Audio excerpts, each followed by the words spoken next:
Welcome to Alvin Alex garden home kitchen சேனலுக்கு உங்களை அன்புடன் அழைக்கும் மங்களா பேசுகிறேன். மங்களா மேரி பேசுகிறேன்.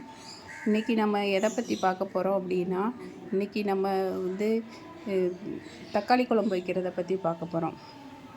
தக்காளி குழம்புனா நிறைய பேருக்கு பிடிக்கும். ரொம்ப சிம்பிளாகவும் வைக்கக்கூடிய ரெசிபி இது. தக்காளியும் சீப்பான நேரத்துலையும் வைப்பாங்க, அதிக விலை விற்கிற நேரத்துலையும் தக்காளி குழம்பு வச்சு சாப்பிடக்கூடிய பிரியர்கள் நிறைய பேர் இருப்பாங்க. தக்காளி குழம்பு அவ்வளவு ஃபேவரட்டான ருசியான நல்ல குழம்பாக இருக்கும். ரொம்ப சிம்பிளாக ஈஸியாகவும் வச்சிடலாம். 5 நிமிஷத்தில் இந்த குழம்பை வச்சிடலாம். இந்த குழம்பு அடுப்பை பற்ற வச்சுட்டு நான் இப்போ எண்ணெய் கடுகு போட போகிறேன்.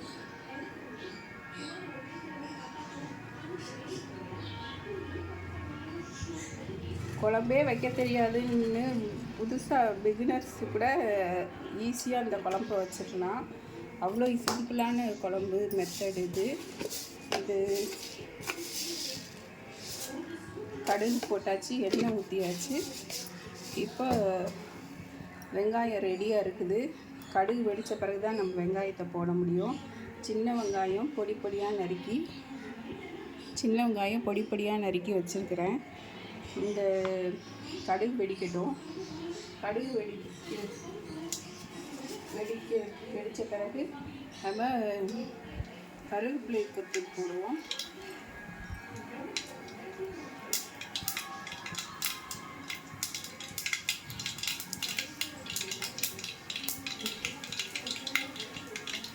கடுகு வெடிச்சிருச்சு. இப்போ நம்ம கொஞ்சம் கருவேப்பிலை கொத்து போடுவோம். கருவேப்பிலை கொத்து போட்டாச்சு. இப்போ நம்ம சின்ன வெங்காயம் நறுக்கி வச்சுருக்கோம்ல பொடியாக, இந்த சின்ன வெங்காயத்தை போடுவோம்.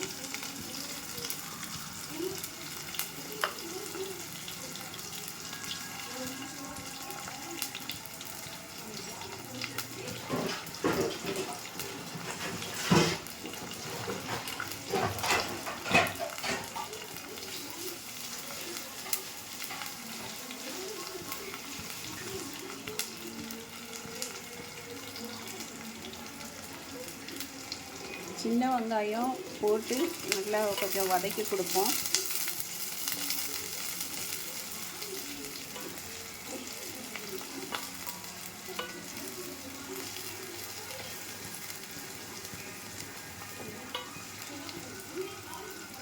வெங்காயம் கொஞ்சம் ப்ரௌனாக வதங்கணும்.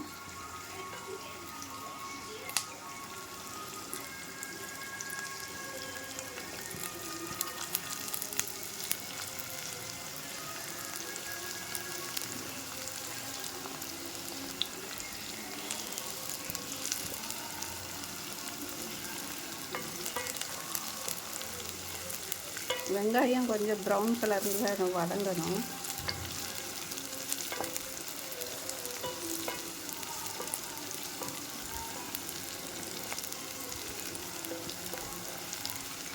வெங்காயத்தில் உள்ள பச்சை வாசனையெல்லாம் போய், சின்ன வெங்காயத்தில் கொஞ்சம் பச்சை வாசனை ஜாஸ்தியாக தான் இருக்கும். அந்த பச்சை வாசனையெல்லாம் போய் கொஞ்சம் ப்ரௌன் கலராக ஆனும்போது நம்ம அது வரையும் கொஞ்சம் வெயிட் பண்ணுவோம். ப்ரௌன் கலர் ஆகட்டும்.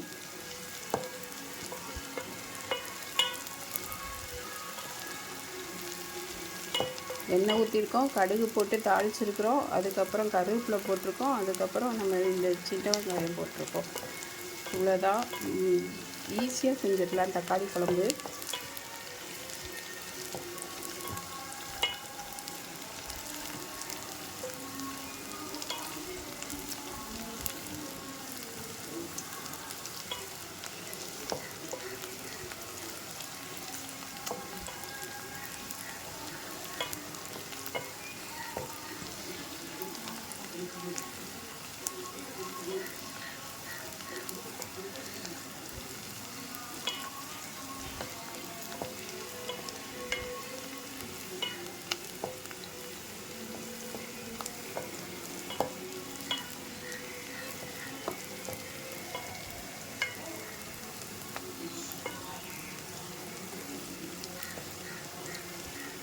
ப்ரௌனாக நம்ம இது பிரியாணிக்கு வதக்குற மாதிரி வதக்க வேண்டாம்.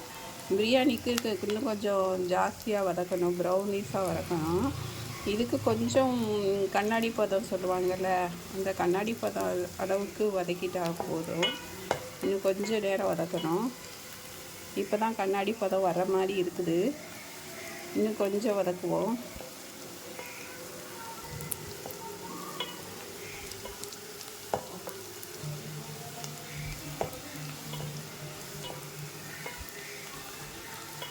இந்த வெங்காயமும் தக்காளியும் வதக்கிறதுல தான் நம்மளுக்கு டைம் செலவாகும். வெங்காயம் வதக்கி தக்காளியும் வதக்கிட்டோம் அப்படின்னா குழம்பு கூட்டி வைக்கிற வேலை மட்டும்தான். கூட்டி வச்சுட்டா குழம்பு முடிஞ்சுது, குழம்பு ரெடி ஆகிடும்.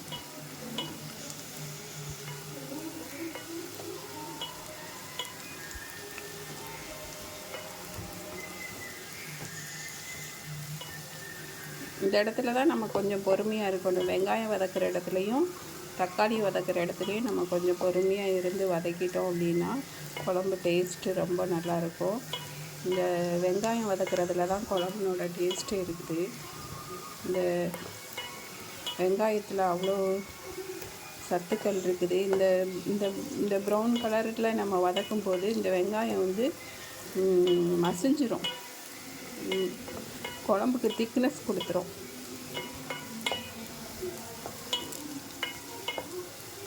இப்போ கொஞ்சம் ப்ரௌன் ஆயிடுச்சு. கொஞ்சம் சலசலன்னு வெங்காயம் வதக்கும்போது கொஞ்சம் சலசலன்னு ஒரு மாதிரி சத்தம் கேட்க ஆரம்பிச்சிக்குது.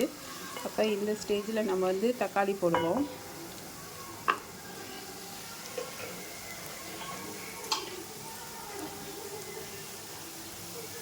தக்காளி ஒரு 6-7 தக்காளி போட்டு வதக்கி நறுக்கி வச்சுருக்கிறேன்.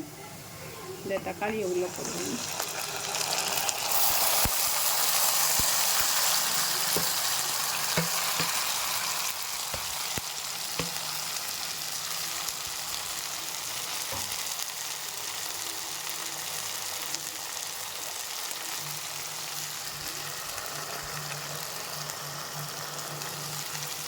தக்காளி உள்ளே போட்டாச்சு. இப்போ இந்த சட்டியை நம்ம வதக்கி கொடுப்போம்.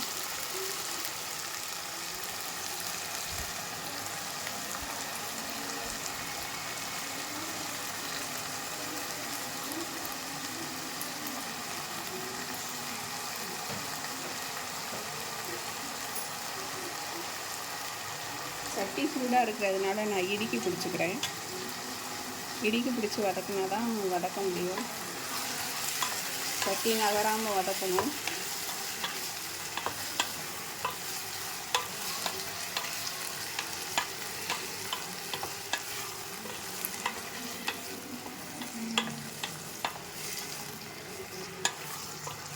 இப்போ இந்த தக்காளி வதங்குறதுக்கு நம்ம கொஞ்சம் உப்பு போட்டுக்குவோம்.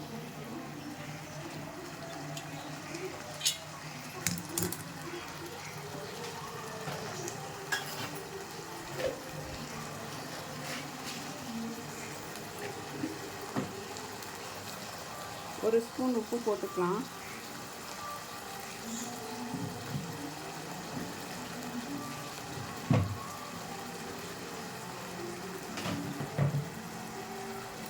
ஒரு ஸ்பூன் உப்பு போட்டு நம்ம தக்காளியை வதக்குவோம். அதுக்கப்புறம் நம்மளுக்கு பத்தலை அப்படின்னா அதுக்கப்புறம் தேவைக்கு நம்ம போட்டுக்கலாம்.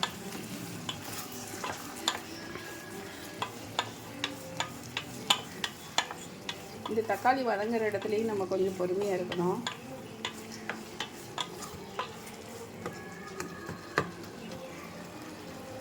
முதலெல்லாம் நாட்டு தக்காளி வரும், நாட்டு தக்காளி கிடைக்கும். அந்த நாட்டு தக்காளியை போட்டு வதக்கணுன்னா ஈஸியாக வதங்கிடும், உப்பு போட்டு வதக்கணுன்னே.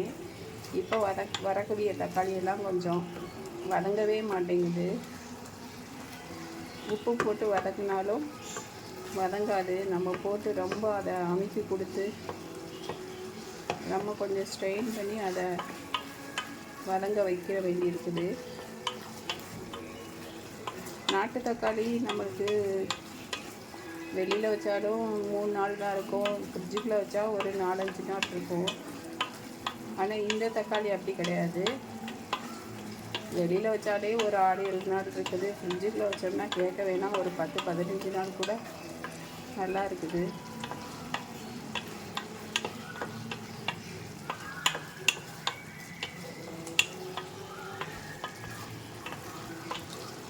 இப்போ தக்காளி கொஞ்சம் மசிஞ்சு வந்துட்டுருக்குது. இன்னும் கொஞ்சம் நல்லா மசியணும். ஏன்னா நம்மளுக்கு குழம்புக்குள்ளே இது மசிஞ்சிருந்தால் தான் குழம்பு சாப்பிட்றதுக்கு நல்லாயிருக்கும். இல்லாட்டினா இது திப்பி திப்பியாக வந்து கிடக்கும். அதனால் கொஞ்சம் நல்லாவே மசிய வரைக்கும் வதக்குவோம்.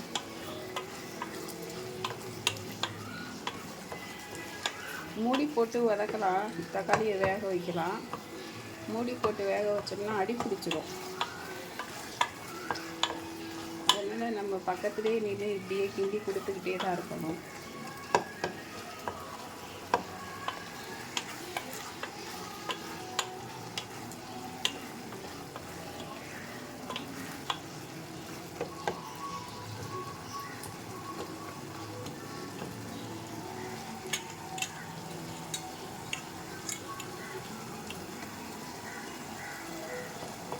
தக்காளி வதங்குறதுக்கு கொஞ்சம்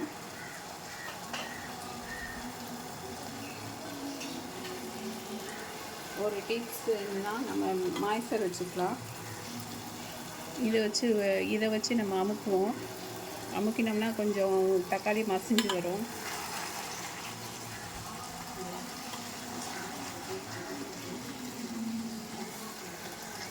மாய்ச்சர் வச்சு அமுக்கிறேன். ஏன்னா இது தக்காளி வதங்கி வந்தால் தான் நம்மளுக்கு குழம்பு டேஸ்ட் இருக்கும். இந்த தக்காளி வந்து மசிய மாட்டேங்குது. அதனால் இந்த ஸ்டெப்பு செஞ்சுக்கிறேன். இது கொஞ்சம் ஃபாஸ்ட்டாக நம்ம சமையலுக்கு ஈஸியாக இது கொடுக்கும்.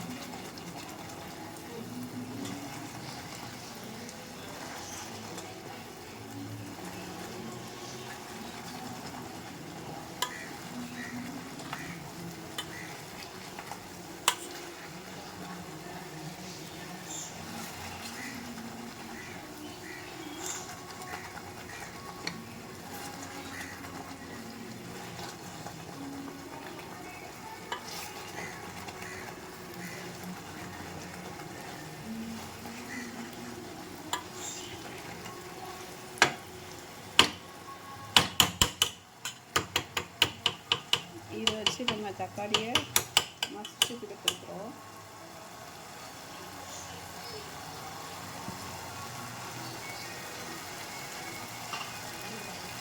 அடுத்து நம்ம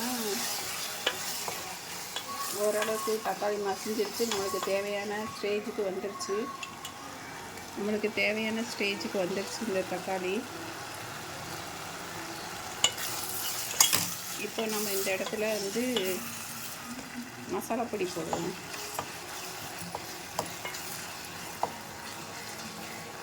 சிம் வச்சுருக்கேன். மசாலா பொடி நம்ம வீட்டில் அரைச்ச பொடி வச்சுருக்கிறேன் நான்.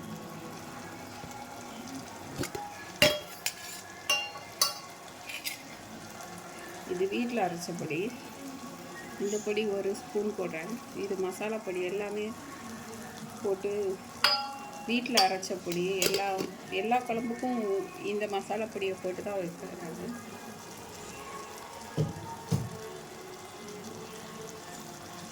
இந்த மசாலா பொடியில் கொஞ்சம் காரம் கம்மியாக தான் இருக்கும். அதனால் கொஞ்சம் காரம் சேர்க்கணுங்கிறதுக்காக நம்ம ஒரு ஸ்பூன் இது வரமிளகா தூள் போட்டுக்குவோம். அவ்வளோதான்.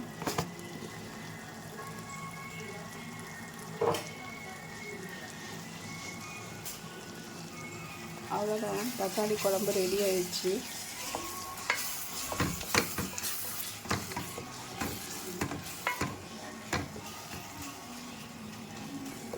இதுக்கு தேவையான அளவு தண்ணி போட்டு உப்பு போட வேண்டியதான்.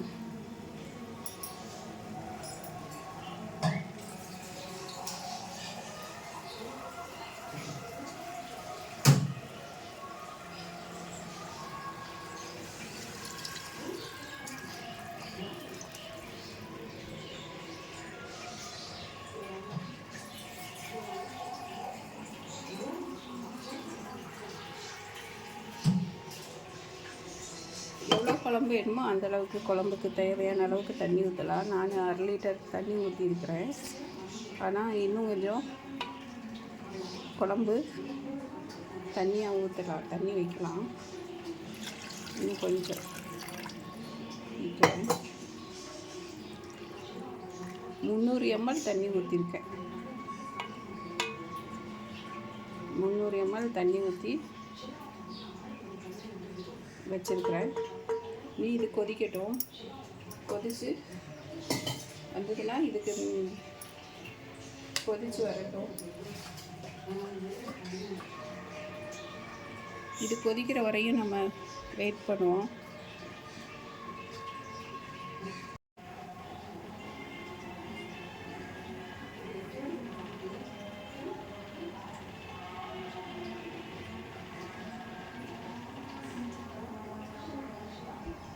குழம்பு கொதிச்சிட்ருக்குது. இப்போ குழம்பு கொதிச்சிட்ருக்கிறத தான் நம்ம இப்போ பார்த்துட்ருக்குறோம். நுர கூடிக்கிட்டு இருக்குது. இன்னும் கொஞ்சம் நேரத்தில் இந்த குழம்பு கொதிச்சிரும்.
குழம்பு கொதிச்சிருச்சு பாருங்கள். இப்போது இந்த குழம்பு கொதி வந்துருச்சு. தக்காளி குழம்பு கொதி வந்துருச்சு.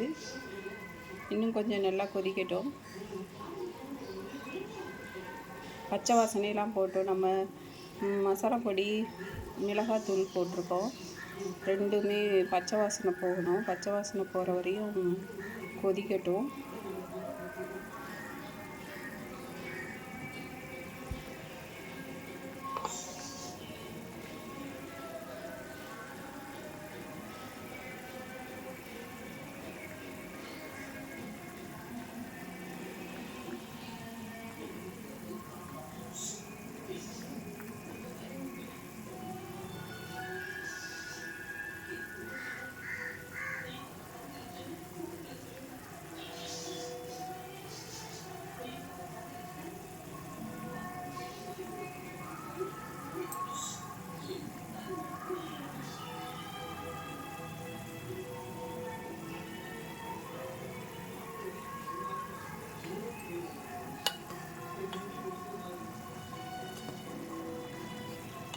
நான் கிண்டி கொடுக்குறேன். தக்காளி குழம்பு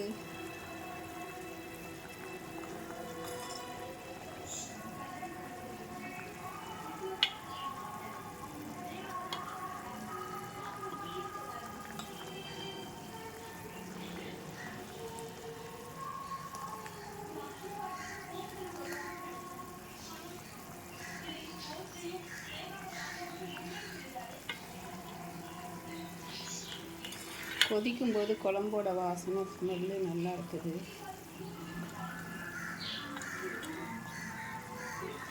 தக்காளி குழம்பு வாசனை நல்லா இருக்குது.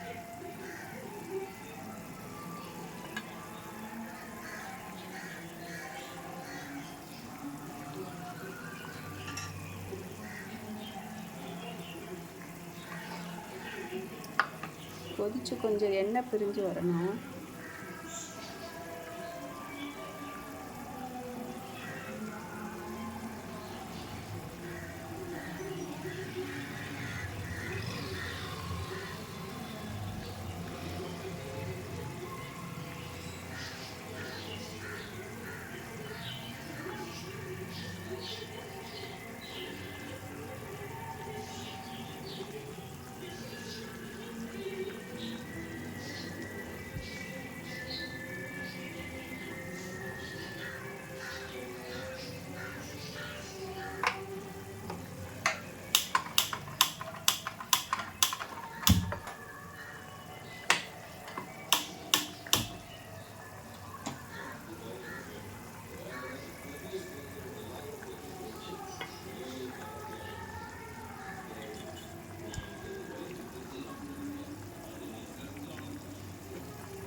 தக்காளி நல்லா குழம்பு கொதிச்சிருச்சு.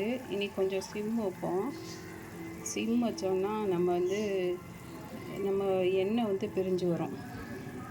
நம்ம தக்காளி குழம்புக்கு ஊற்றிருந்தோம்ல எண்ணெய், அந்த எண்ணெயை பூரா வெளியில் வந்துடும். கொஞ்சம் எண்ணெய் மிதக்கிற மாதிரி கொஞ்சம் வரும். அதுக்கு நம்ம கொஞ்சம் சிம் வைக்கணும்.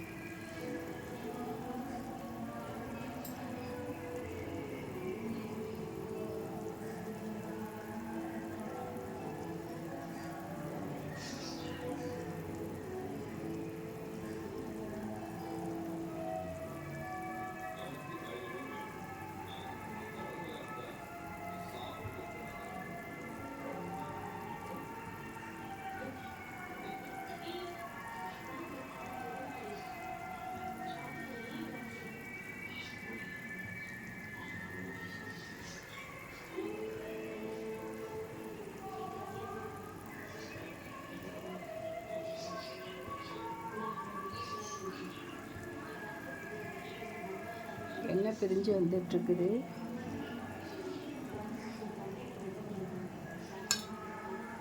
தெரியுதுன்னு நினைக்கிறேன். எண்ணெய் பிரிஞ்சு வருது. அழகாக அந்த ஓரத்துலலாம் எண்ணெய் பிரிஞ்சு வருது. இது நம்ம குழம்புக்கு நல்லா ரெடி ஆயிடுச்சு. நம்ம தக்காளி குழம்பு ரெடி ஆகிடுச்சு. இதில் லாஸ்ட்டு ஃபைனல் டச்சு நம்ம என்ன பண்ணுவோம், கொஞ்சம் கொத்தமல்லி இலை போடுவோம். கொத்தமல்லி தழை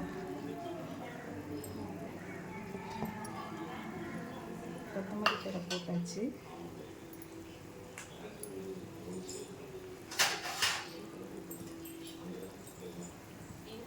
ஃபைனலாக ஒரு கிண்டி தக்காளி குழம்ப நம்ம மூடி வச்சிடலாம். அவ்வளோதான், தக்காளி குழம்பு ரெடி. ஸ்டவ்வை ஆஃப் பண்ணிடுவோம்.